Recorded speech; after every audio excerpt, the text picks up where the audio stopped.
What's happening, guys? So the reason you clicked on this video is because you wanted to find out some ways that you can make money online. But before we get into that, we need to address a huge problem. There is currently a disease that's spreading. No, I'm not talking about that disease. Symptoms of this disease include zero creativity, extreme laziness, Kevin David actually legit copied everything that I teach, and the willingness to outright plagiarize other creators that do work hard with no shame. He talks about this same exact stuff word for word that I have been talking about for the past year. And this disease is especially bad when it comes to giving people financial advice. I mean, you'll watch some video on how to make money. We are going to talk about the top 3 paid surveys online. And I can tell you most of the advice out there is awful. So if you're actually foolish enough to try one of these methods, we're in $17.11. Divide that by 8 hours of work, and that comes out to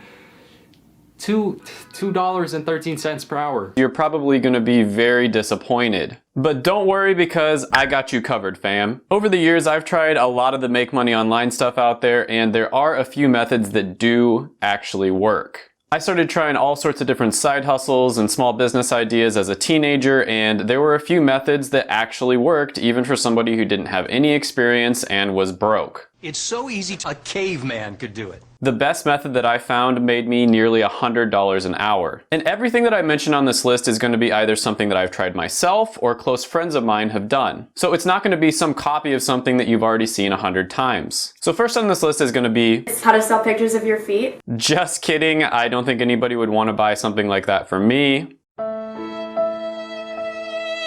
But don't forget to smash the like button if you're into that sort of thing, or just smash it anyways because it helps the channel out a lot. Smash.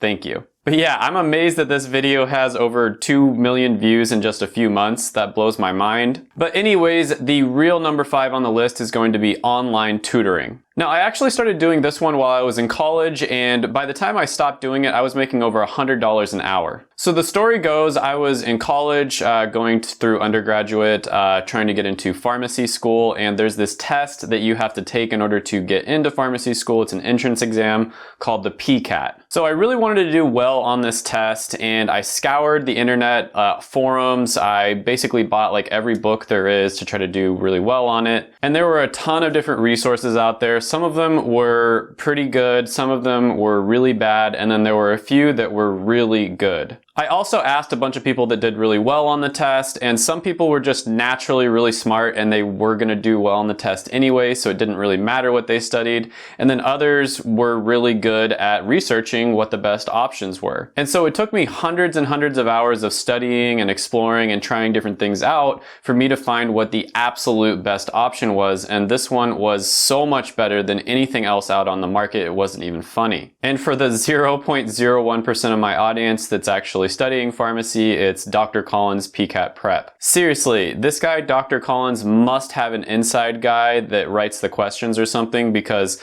the stuff he told us to study was exactly what was on the PCAT. It was crazy. It was almost like he wrote the test himself. So anyways, I'm not that smart. I'm not one of those students that just naturally does really well on their tests and it really doesn't matter what they study. So I was able to do pretty well on this test because of the fact that I was able to find that really good resource. And so a lot of my friends wanted to know how I did so well on the test, and I shared my secrets with them. After a while, they started telling their friends about it, and it sort of just like spread through all the people who were taking pharmacy in undergrad at the University of Kansas. And so I started charging like $50 an hour or so because so many different people wanted to know how I did so well on the test. Now keep in mind, at this point I had done zero marketing. It was all word of mouth, and people were coming to me wanting to pay me just to tell them which resources to buy and basically how to go about studying for the test. So I started off by charging around $50 an hour, and eventually it got up to the point where I was charging around $150 an hour. And this was a win-win for both parties involved, because I was saving them hundreds of hours of time that they would have wasted studying and trying different resources that weren't nearly as good,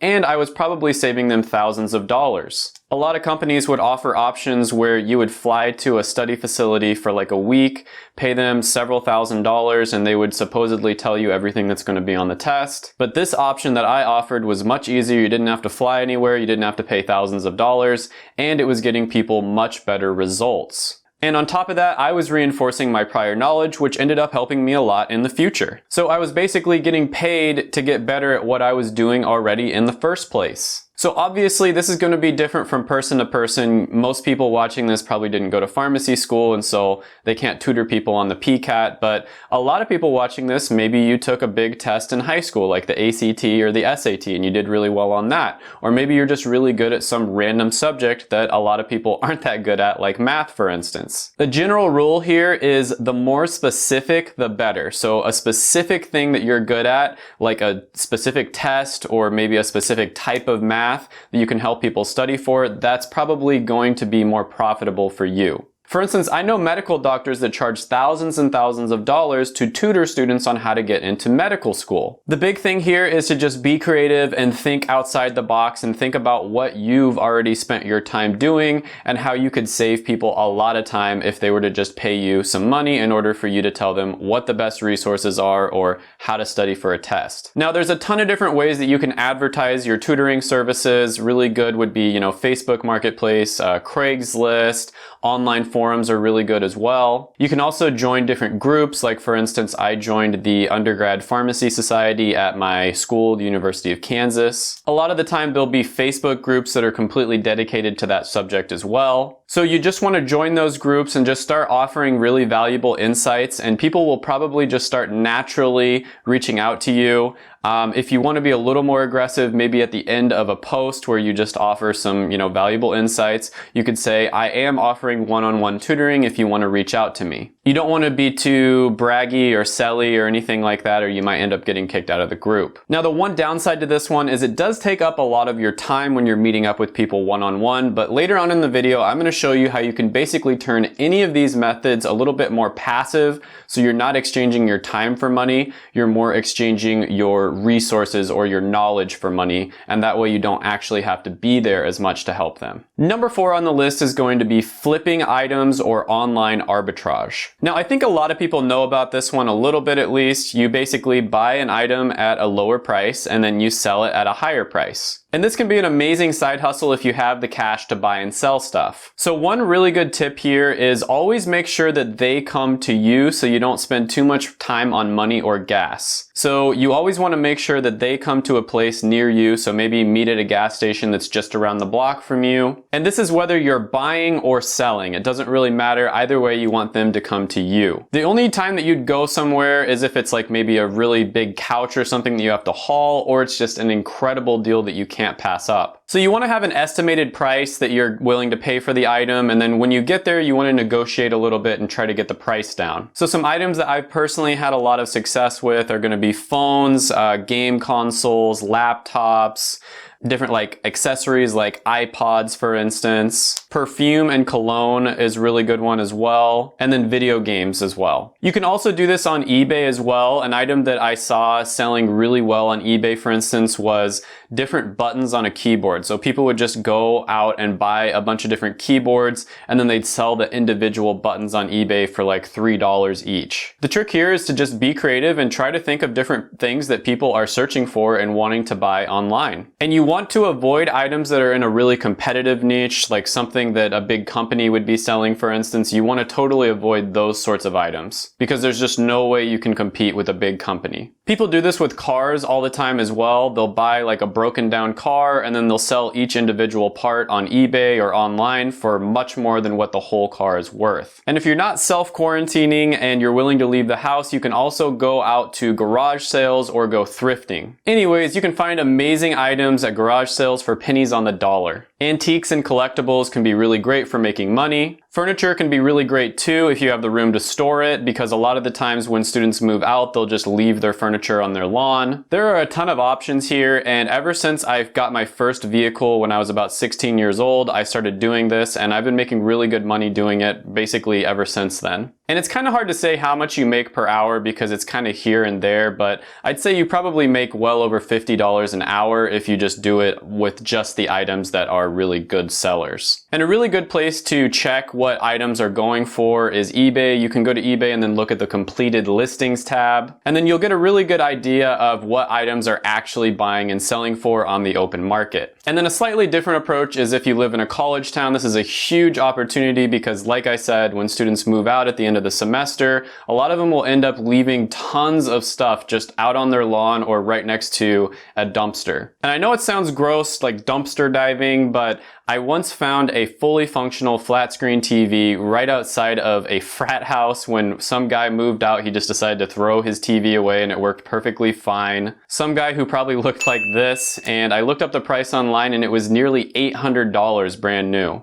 Thanks, Chad. Now this one can be great as a full-time gig, but it's also just really good as a side hustle as well. Something that you can do once in a while. You kind of just wait for something to fall into your lap. Don't spend too much time on it. So number 3 on this list is going to be teaching English online. So 2 really great resources for this are going to be Cambly as well as QKids, and these are ones where you can just basically get started with this. And I think this one is pretty self-explanatory, but you basically teach people that are not from the United States of America how to speak and write in English. With Cambly, you're making around $20 an hour when you first start off. With QKids, it's around $10 an hour. QKids is a little bit easier to sign up for than Cambly. And usually they just want to chat a bit, and you don't have to be like an expert in English. You don't have to have an English degree or anything like that. They basically just want to have a normal conversation with normal American or dialect, if that makes any sense, with somebody who is from the USA. Now you can start off on these websites just to get a little bit of experience, and then after you've done it for a little bit, you kind of know the ropes,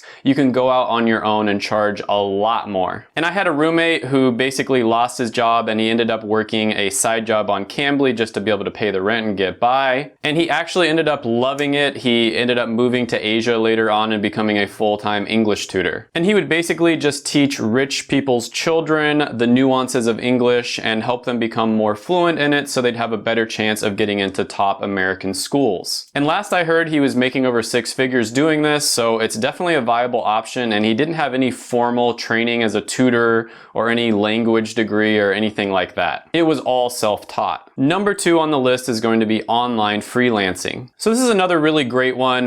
Basically, you learn a valuable skill that people are willing to pay you money for it, and you do it on the side at first, but eventually you can turn this into a full-time gig. So many entrepreneurs I know got started doing things like this, and I've even known people who have switched careers just by starting it off as a side gig and then moving into a full-time thing. Now, there are a ton of sites out there where you can use to get started doing this. The most common ones out there are going to be Fiverr and Upwork. Now, of course, there are some skills out there that pay a lot more than others. Bitcoin developers, for instance, which is super random, are making $215 an hour on average, whereas logo designers are not going to make nearly as much. Now, the trick to freelancing is to position yourself as an expert in something extremely niche and specific. You always want to position yourself as a specialist, not a generalist. And this is the biggest mistake I see people making. By far the most common mistake is they will basically say, oh, I can do anything for you. You know, I'm a generalist. I can do anything you want in this realm. Maybe like it's making art, for instance. When you position yourself as a jack of all trades, you end up getting paid less. You can look at this with doctors or lawyers, basically any profession out there. If you are a specialist, you're going to get paid more than if you are a generalist. Generalists get paid less, they have less fun, they're less respected, they get worked a lot more, and they probably won't even get as many jobs. What you want to do is find a very specific skill that pays very well and has a lot of demand, learn how to do that skill, and then position yourself as a specialist and an expert with that specific skill. For example, if you're a photographer, consider becoming an expert on event photography specifically. If you're into online business, maybe you should consider becoming an expert on lead magnets specifically. Or maybe you got a business degree, you want to kind of switch careers, you can consider positioning yourself as an expert on pricing and strategy consulting. If you're in the computer science world, you're a programmer, consider becoming an expert on image object recognition. I think you get the point here. There are certain skills that are going to pay you over $100 an hour, and then there are others that are completely saturated. You're not going to make that much from them. And you want to position yourself as an expert and an authority on those specific skills that make quite a bit of money. Now, when you first start off, you're probably not going to make nearly as much. You have to do an amazing job for all of your clients, and then you're going to get your name out there, and there's going to be a lot of referrals and word of mouth and all that sort of thing. Now, number one on the list is very similar to freelancing, but in my opinion, it's even better, and that's consulting. Now, there are a lot of similarities here. Just like with freelancing, you're going to want to become an expert or a specialist on something that has a lot of demand and pays very well. Now, with freelancing, you would start off by doing most, if not all, of the work yourself. This is what's known as a done-for-you business model. And it's extremely time-consuming and also can make you very tired because it's probably very hard and repetitive work. And so for that reason, it's not quite as good as consulting, in my opinion. Now, with consulting, it's more known as a done-with-you business model. And the reason for that is because you would be telling clients how they can do something for themselves. And because of that, it's much more scalable than freelancing because you're not going to be doing most of the work yourself. And with all of the different ones that I've listed, all 5 that are on this video, you want to try to move towards more of a done-with-you business model whenever possible. Now, there are several different ways of doing this. Some consult purely just over the phone, or they consult over a Skype session, and they're charging, over $500 an hour a lot of the time. And then others already have pre-prepared packages where they teach people exactly what they're looking for, and that way you don't have to spend hardly any time at all. So they might make a manual or a video course or a program or something along those lines. And then so the client would study it on their own, and then any questions they're confused with or anything like that, they would either email or call the consultant. This takes up even less time, and so it's even more scalable. Now, a great place to start with this would be on a site like Clarity.fm. Nate O'Brien, who's a really cool guy and a fellow YouTuber here in the finance niche, charges almost $17 a minute to consult with people on his Clarity.fm. And that comes out to over $1,000 an hour. He consults with people on how to grow their YouTube channel in the finance niche. You see what I mean here? Very, very specific. If he was just consulting with people on how to grow their YouTube channel in general, there's no way he could charge $17 a minute. I've paid several consultants before, and I've never had a bad experience. It's been worth every penny. I've also done consulting myself, and I plan on doing it a lot more in the future. Now, all of the methods that I mentioned can be scaled by either hiring somebody else to do some of the work for you, or by pre-packaging things like I talked about before. You always want to be focused on how you can move towards a done-with-you business model rather than a done-for-you business model. And I highly recommend, once you get some experience, to do this as much as possible, because then you can buy yourself time and freedom. Make sure to watch my videos right here. I made them just for you. Go ahead, smash the like button, hit the subscribe button, ring the little notification bell, and then comment down below any ideas you have on the video or any other videos that I should do. Thank you so much for watching, and bye for now.